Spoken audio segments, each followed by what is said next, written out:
tuto, je vais vous montrer comment saisir un graph7 à l'aide du logiciel SoMachine Basic.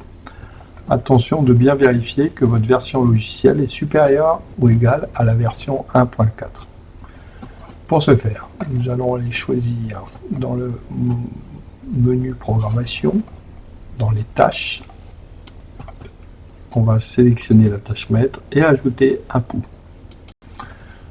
Nous allons renommer ce pou pour plus de clarté. Je vais l'appeler GPN comme sur notre exemple. Voilà. Donc je vais ensuite, n'hésitez pas de zoomer à l'aide de votre souris, de la roulette, ou alors on utilise ici les boutons qui sont ici. Je vais cliquer sur le bouton droit de ma souris et ajouter les étapes. Par défaut, nous démarrons à l'étape 1. Je vais faire de même pour chacune des étapes de mon graph7. Voilà, j'ajoute. Voilà, j'ai ma structure qui correspond à celle qui est ici. Je vais ensuite tracer les transitions. Pour ce faire, je vais me positionner sur l'étape 1. Je vais, en restant appuyé, aller jusqu'à l'étape 2 et je vais créer ainsi mes transitions.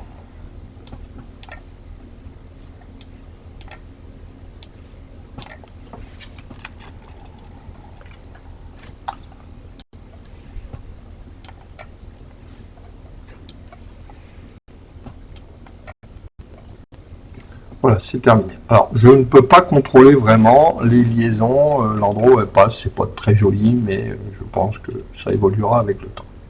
Une fois que les transitions sont créées, la structure est terminée, je ferai de même pour le graph7 de conduite.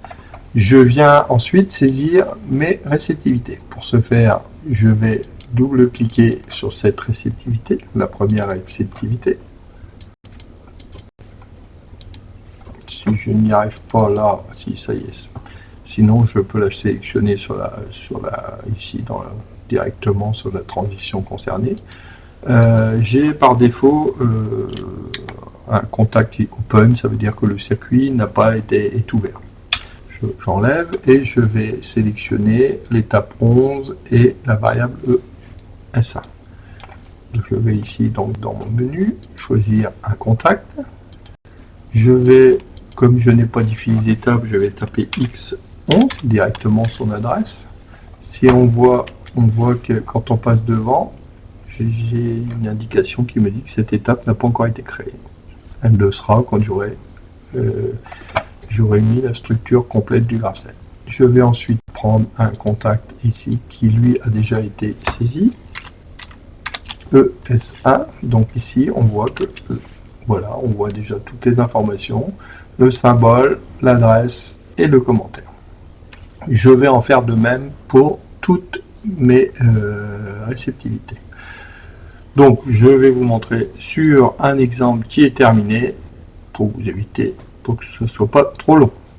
Voilà, pour ça, je vais programmation, mes tâches, je retrouve mon graph7 qui a été saisi ici et je vais voir par exemple, je vais aller voir ma temporisation, comment elle a été traitée.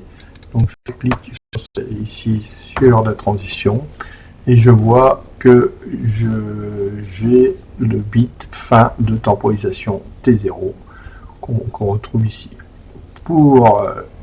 Je vais donc aller voir ensuite comment a été saisie par exemple la transition 5-6 qui doit s'appeler celle-ci.